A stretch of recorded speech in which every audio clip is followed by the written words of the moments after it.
두려움으로 살아가고 있는 시간을 보내고 있습니다. 그럼 어떻게 하면 이 두려움을 이길 수 있을까? 어떻게 우리는 이 두려움을 이길 수 있을까? 성경은요, 우리에게 그 답을 주고 있습니다. 먼저 한번 누가복음 12장 말씀을 함께 보도록 하겠습니다. 성경에서 일분들은요, 누가복음 12장 4절 5절을 같이 보도록 하겠습니다. 우리 4절 5절 제가 읽도록 하겠습니다. 내가 내 친구 너에게 말하노니 몸을 죽이고 그 후에는 능히 더 못하는 자들을 두려워하지 말라. 마땅히 두려워할 자를 내가 너에게 보이리니 곧 죽인 후에 또한 지옥에 던져 넣는 권세 있는 그를 두려워하라. 내가 참으로 너에게 이르노니 그를 두려워하라. 오늘 성경은요, 두려워하지 마라. 세상이 주는 어려움에 대해서 너희가 두려워하지 마라. 왜냐하면 사람은 어차피 한 번 죽게 되어 있다. 한 번 죽는 것은 이미 하나님이 정하신 것이요. 문제는 그 다음에 심판이 있다. 심판주로 오시는 그분, 그를 두려워하라라고 성경은 우리에게 말씀하고 있다는 것입니다. 특히 우리 크리스찬들이 이 땅을 살아가면서 우리가 이 땅을 살아가는데 걱정, 근심이 없을 수가 없죠. 건강에 대한, 또한 미래에 대한, 또 물질적인 것에 대한, 또 자녀들에 대한 끊임없는 걱정, 염려, 두려움이 몰려온다는 거죠. 그럼 우리가 그걸 어떻게 극복할 것인가? 어떻게 오버컴할 것인가? 오늘 성경은요, 우리에게 정확한 답을 주고 있습니다. 두려워하지 마라. 이 땅은 어차피 한 번 지나가는 곳이라는 거죠. 사람은 이 땅에서 어려움을 당하게 되어 있다는 거죠. 근데 중요한 것은 그 다음 죽음 이후에 우리가 하나님의 심판대 앞에 서게 될 텐데 그 지옥불에 집어넣을 수 있는 능력 있는 그분을 두려워하라 라고 예수님이 우리에게 말씀하셨습니다.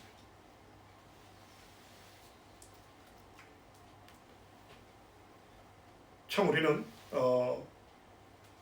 많은 지금 현 시각이 많은 두려움 속에 우리는 살아갑니다. 혹시 우리 가까운 사람 중에 또 우리 가족 중에 또 내가 혹시 감염병이 걸리면 어떡하나?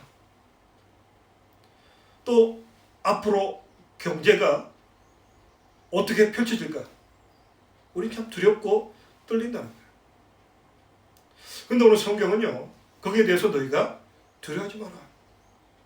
세상에서 오는 문제 가지고 너희가 두려워하지 마라. 너희는 진짜 두려움을 두려워해야 된다. 오늘 본 말씀 통해서 함께 말씀을 나누고자 합니다. 우리 다시 한번 누가복음 24장으로 넘어오도록 하겠습니다. 37절 말씀을 같이 보도록 하겠습니다. 37절 우리 같이 한번 읽습니다. 시작. 저희가 놀라고 무서워하여 그 보는 것을 영으로 생각하는지라. 오늘 성경 본문은요, 예수님의 제자들이 부활하신 예수님을 만나는 내용입니다. 특별히 누가복음 24장은요, 세 부류의 사람들을 이야기해주고 있습니다. 먼저 요한과 베드로, 예수님의 무덤까지 뛰어가서 확인했던 제자, 그리고 엠마오로 가던 두 제자가 예수님을 만나는 이야기, 그리고 오늘은 그 나머지 제자들이 예수님을 만나는 이야기입니다. 근데 이 세 부류의 사람들이 공통적으로 느꼈던 게 뭐냐면 놀라고 두려워했다.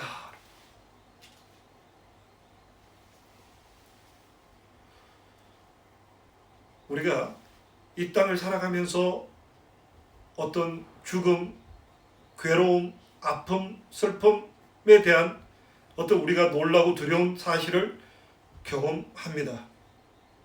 뿐만 아니라 우리는 부활하신 주님, 그분을 경험할 때도 우리가 놀라고 두려움이 있다라는 사실입니다. 우리 인간이 부활한다, 다시금 살아난다.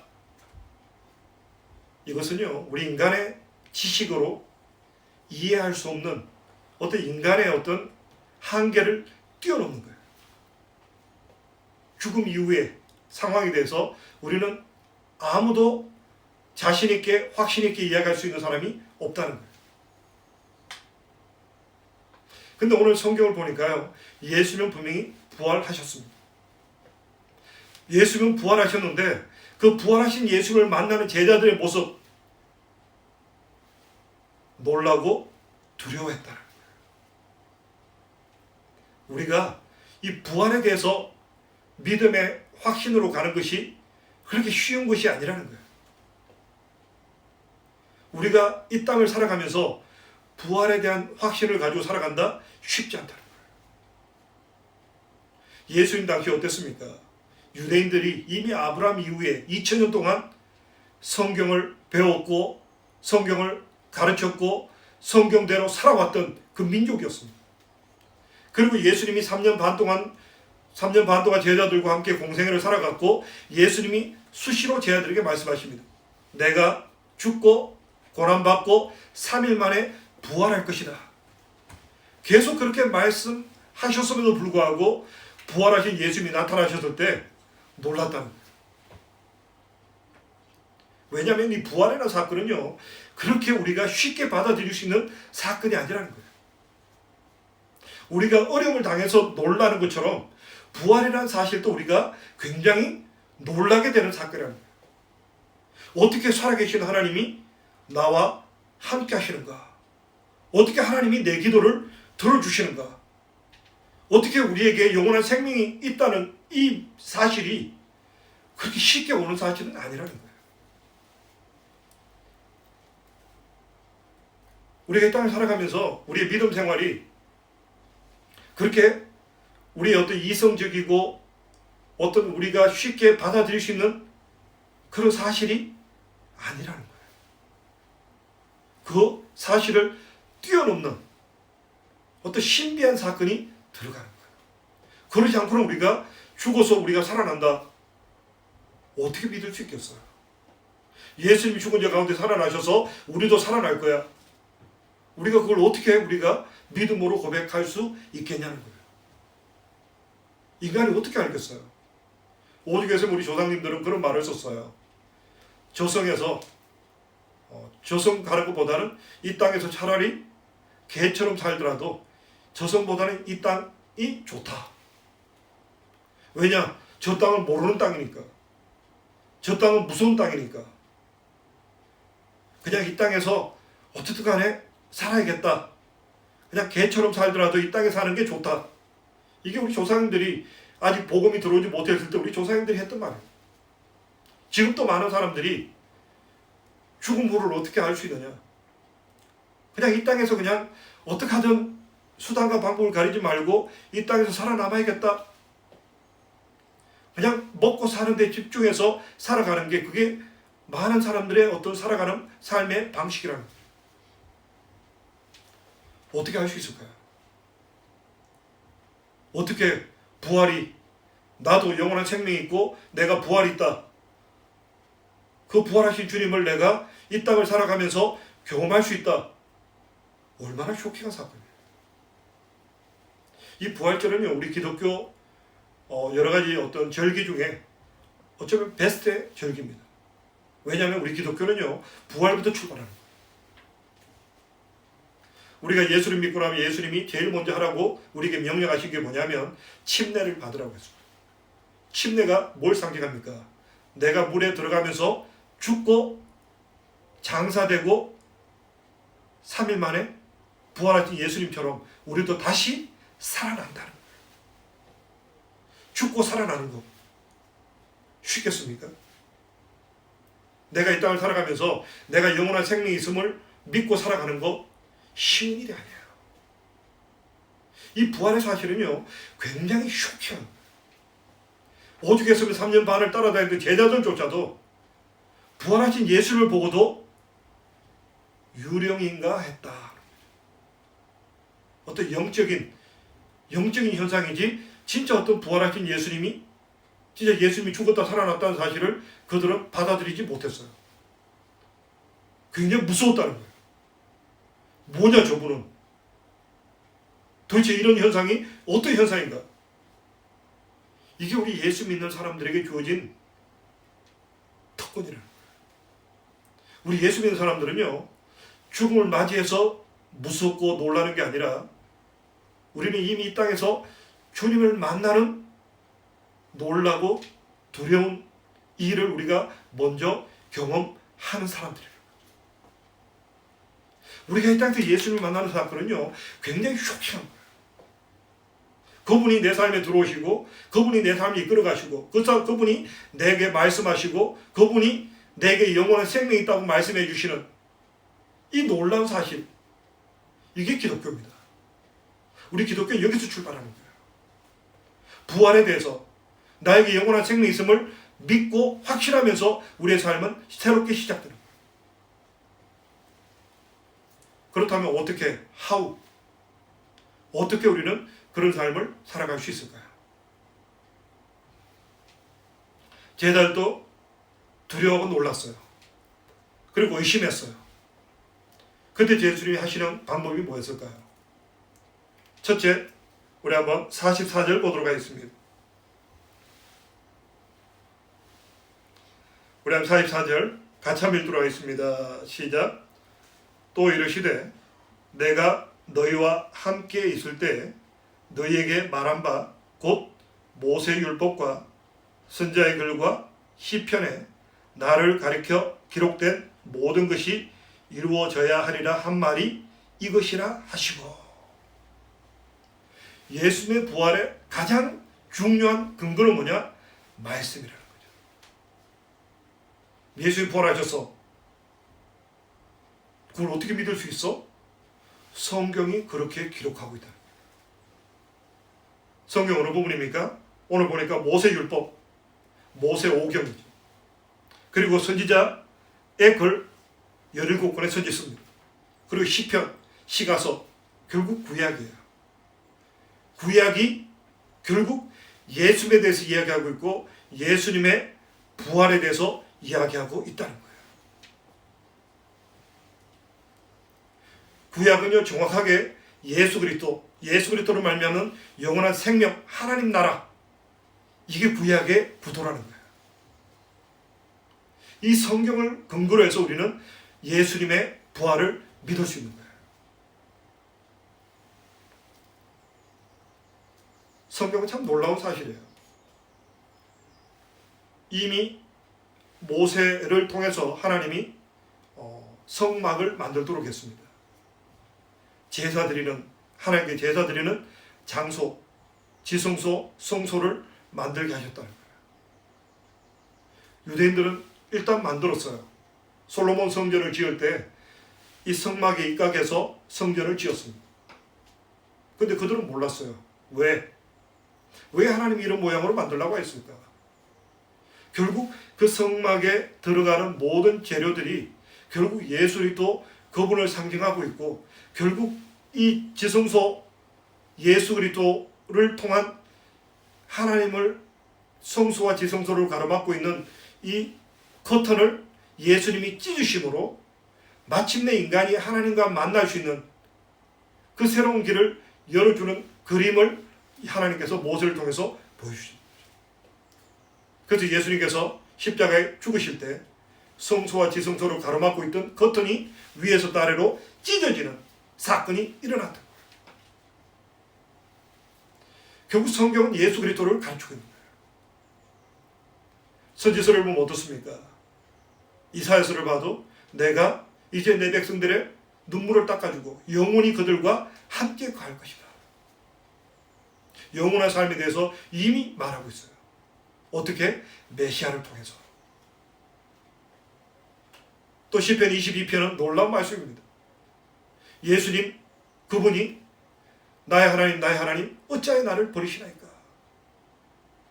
그리고 군병들이 옷을 찢고 속옷을 나누는 그런 내용을 이미 시편 22편은 기록하고 있다. 그리고 시편 101편은 다윗이 본 하나님의 나라, 천상에 대해서 기록하고 있다. 이미 성경 전체가 이미 예수 그리스도로 말미암는, 예수 그리스도의 대속으로 말미암는 하나님의 자녀들의 영원한 삶, 여기에 대해서 구약은 우리에게 가르쳐주고 있다. 그런데 어떻습니까? 엠마의 제자들, 엠마오로 가던 제자들, 예수님의 십자가 사건을 보고 실망하고 이제 엠마오로 향하고 있던 그 제자들에게 예수님이 나타나셔서 이 하나님의 말씀을 이야기하셨는데 그들은 잘 깨닫지 못했어요. 성경에 이렇게 기록되어 있지 않냐?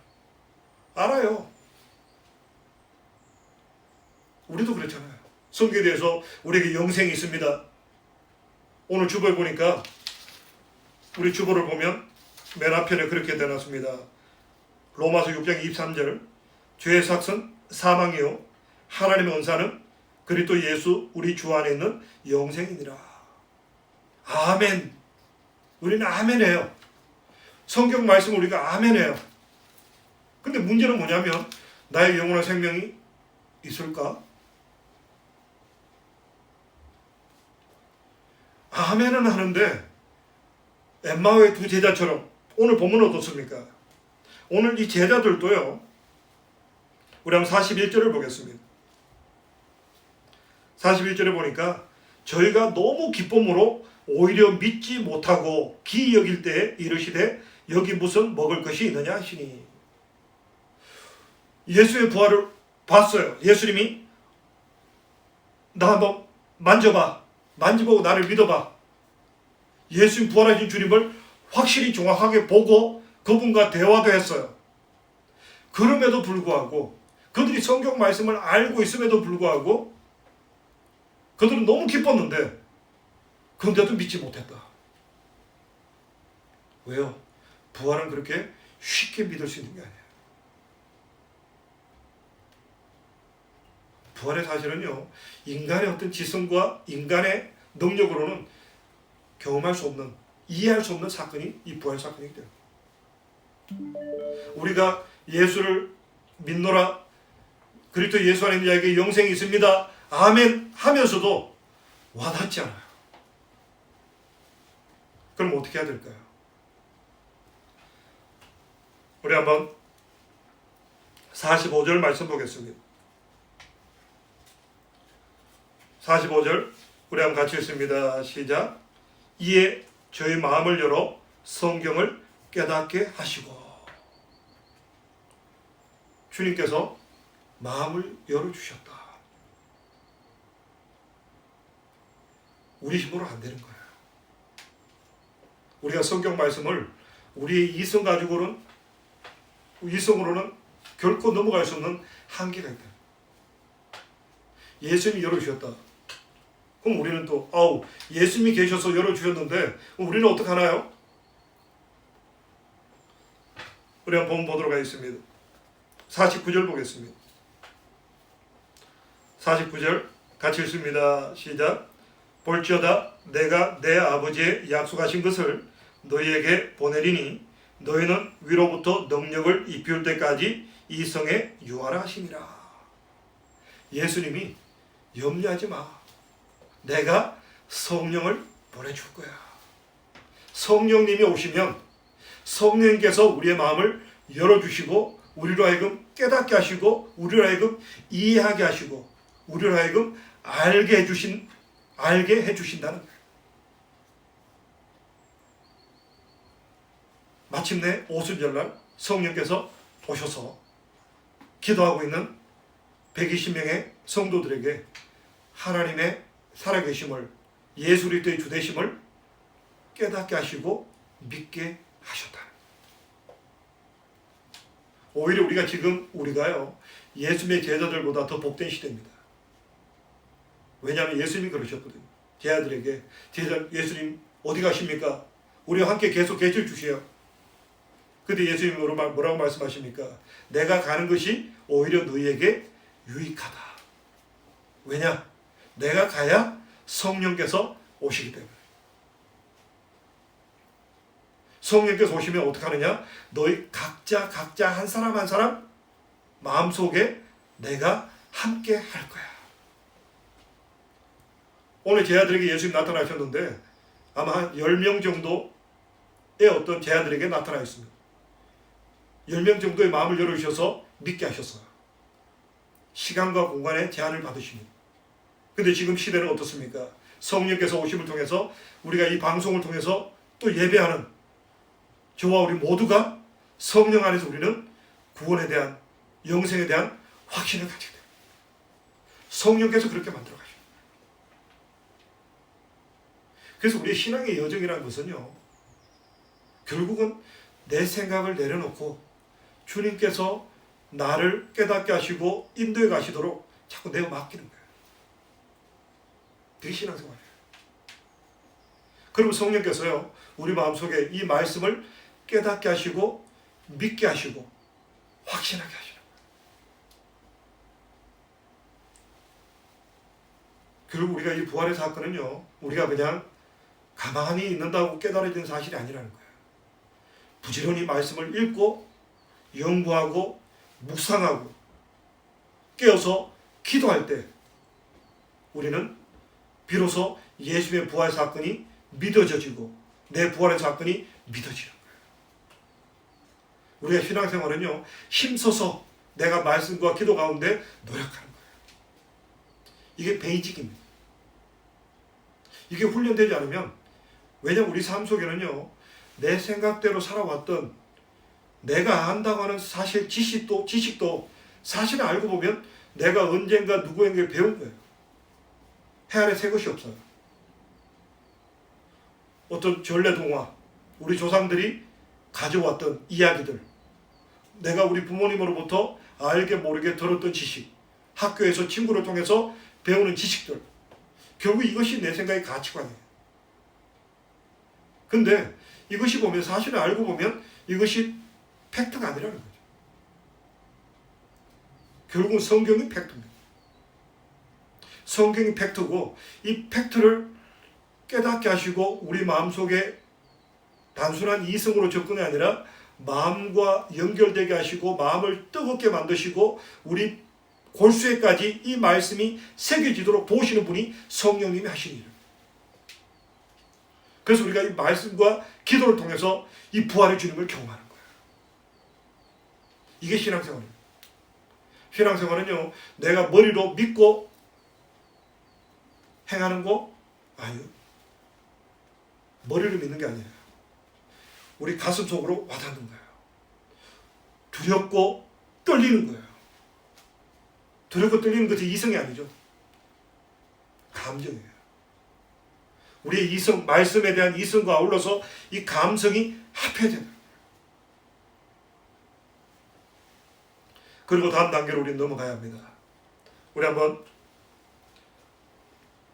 본문 46절, 47절 같이 보도록 하겠습니다. 46절입니다. 또 이르시되 이같이 그리스도가 고난을 받고 제3일에 죽은 자 가운데서 살아날 것과 또 그의 이름으로 죄사함을 얻게 하는 회개가 예루살렘으로부터 시작하여 모든 족속에게 전파될 것이 기록되었으니 48절 한 절 더 보겠습니다. 너희는 이 모든 일의 정인이라.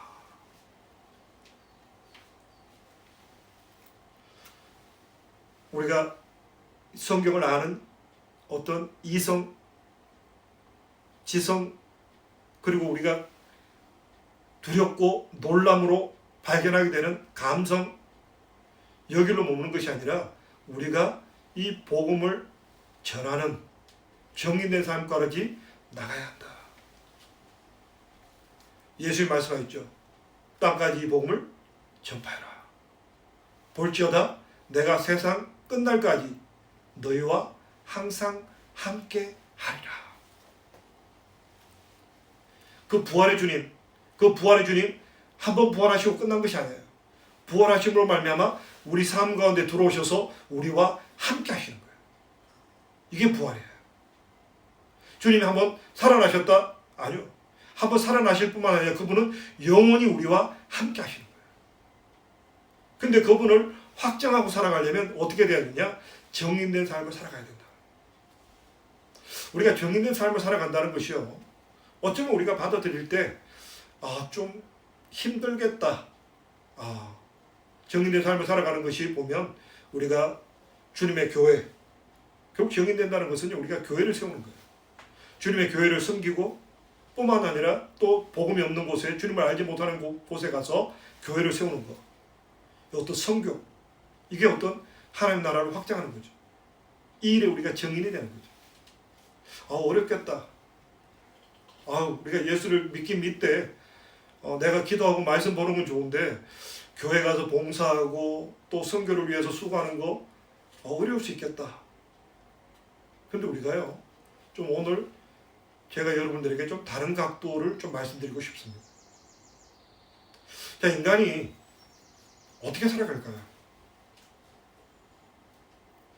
인간이 어떤 목적을 가지고 살아갈까요?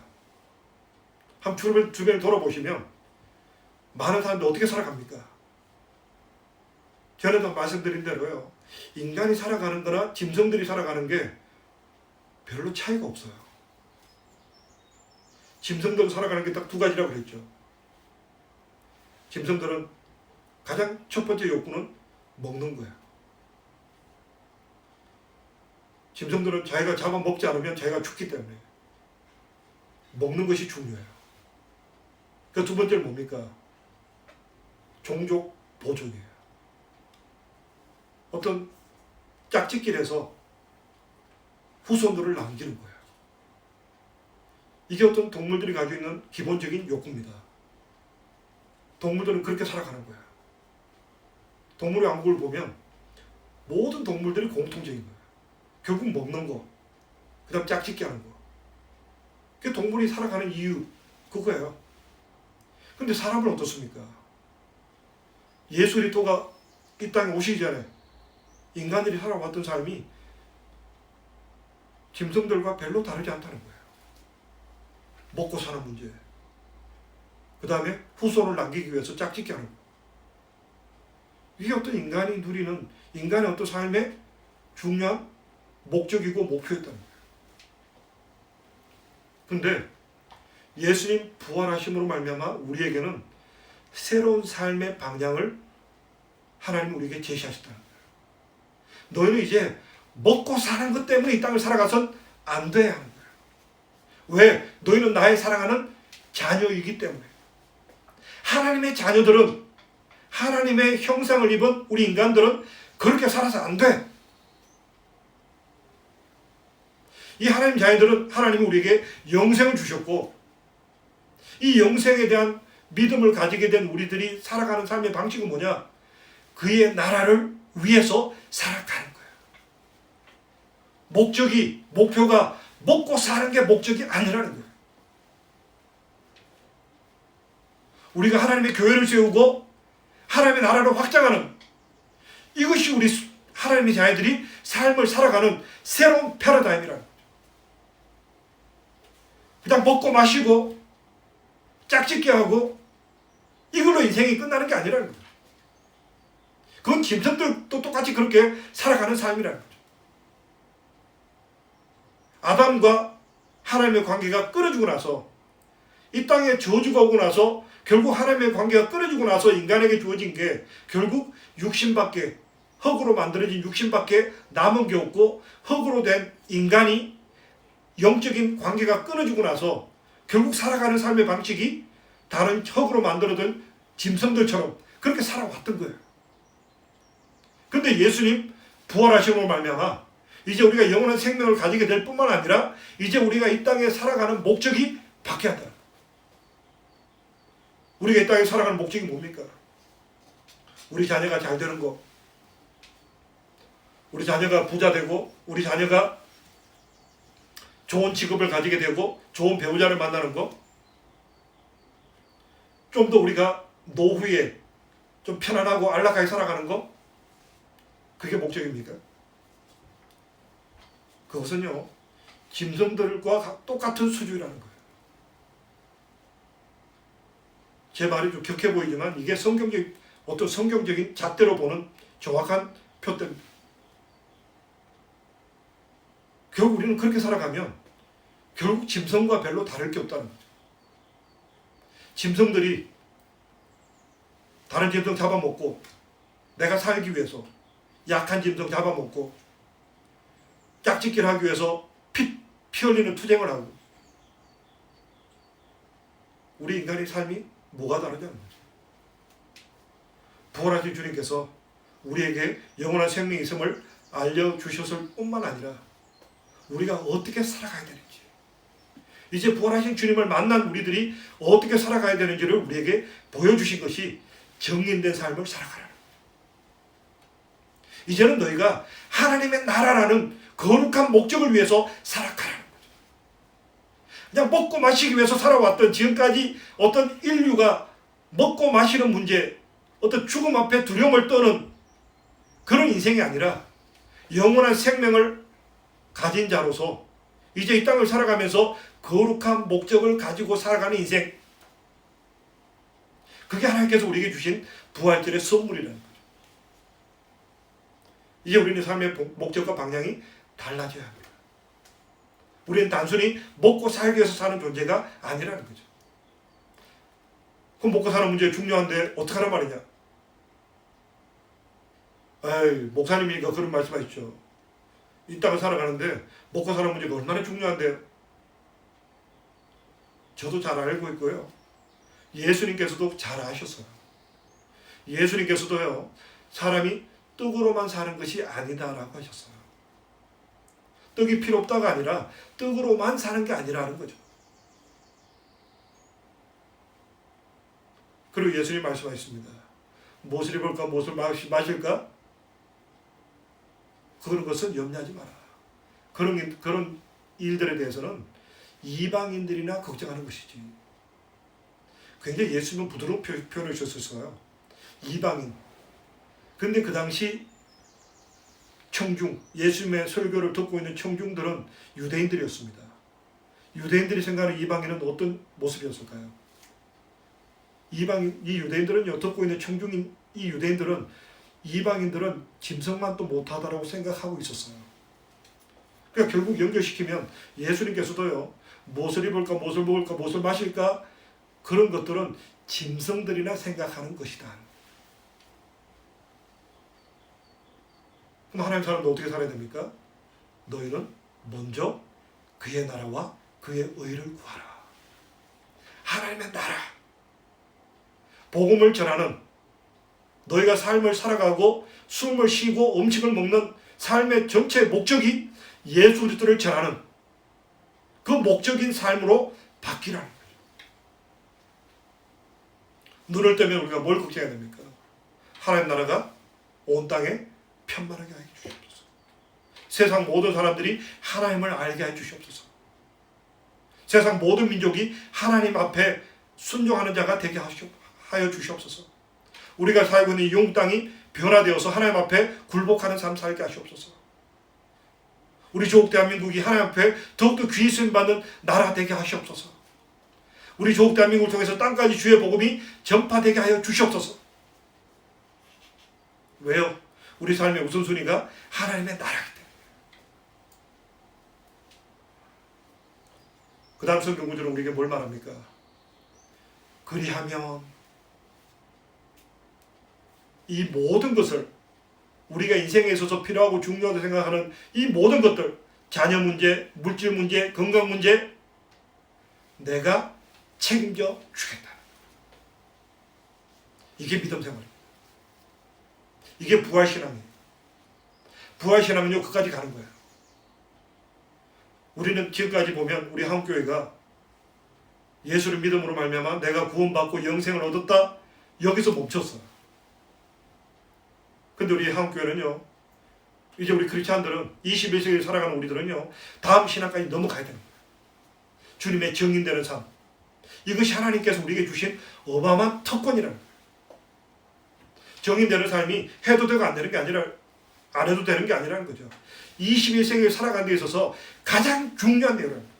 이제 부활하신 주님 그분을 이제 만났다면 내가 부활하신 주님 그분을 믿는다면 이제는 주님의 정인된 삶으로 나아가야 돼요. 나아갈 때 우리 삶에 근본적인 변화가 일어나는 거예요. 오늘 이 제자들이 주님을 만나고 나니까 처음에는 놀라고 두려웠는데 나중에는 기뻤다로 바뀌는 거예요. 이게 우리 기독교입니다. 우리 기독교는요, 기쁨으로 바뀌는 거예요. 의심에서 확신으로, 두려움에서 기쁨으로 바뀌는 거예요. 이게 어떤 세상으로 오는 두려움과 우리가 예수를 믿음으로 오는 두려움의 차이입니다. 세상에서 오는 두려움은요, 결국 죽음과 멸망으로 끝납니다. 근데 하나님께로부터 오는 어떤 영적인, 때때로 우리가 신앙생활하면서 경험하게 되는, 때때로 이해하기 힘들고 또 영적인 여러 가지 경험들, 이 경험들이 우리에게 두려움을 주기도 합니다. 그러나 이 두려움은 마침내 즐거움으로 바뀝니다.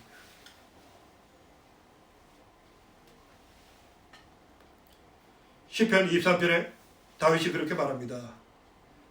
참으로 주께서 내 원수의 목전에서 내게 상을 베푸시고 역전하지는 하나님이시오. 원수들 앞에서 다윗이 얼마나 비참했습니까? 도망다니고 볼모로 적국에 들어가서 온갖 수모를 당했습니다. 근데 하나님께서 마침내 다윗의 때가 되었을 때 그를 놀랍도록 위대한 왕으로 변화시키더라. 이게 하나님의 하신 일이에요. 이게 부활이라는 거예요.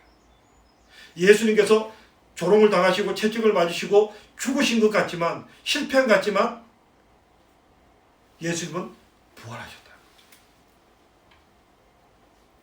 우리 성도의 삶은요, 날마다 말씀과 기도로 살아가야 합니다. 그 가운데 성령께서 우리 안에서 부활의 소망을 주시고 기쁨을 주십니다.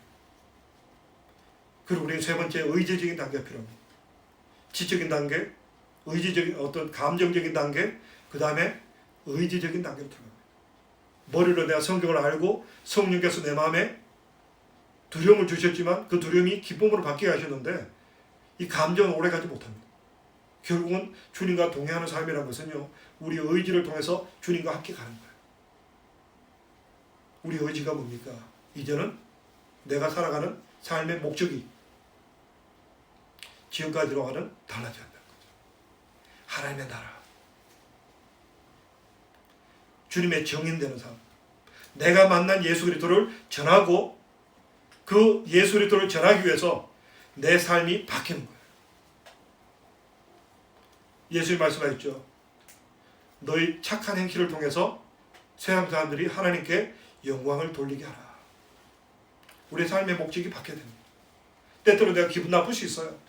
나도 화낼 수 있고 나도 내가 하고 싶은 대로 살아갈 수 있어요. 그런데 절제시키는 거예요. 왜요?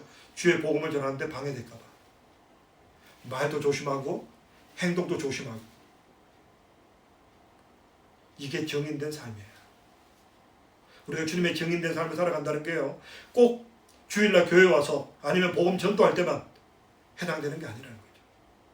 우리 평상시의 삶, 내가 숨을 쉬는 모든 순간순간마다 내가 살아가는 목적, 내가 숨을 쉬는 목적이 주님의 정인된 삶이라는 것을 날마다 인식하고 내 삶을 고치고 내 언어를 고치고 내 생각을 바꾸는 거예요.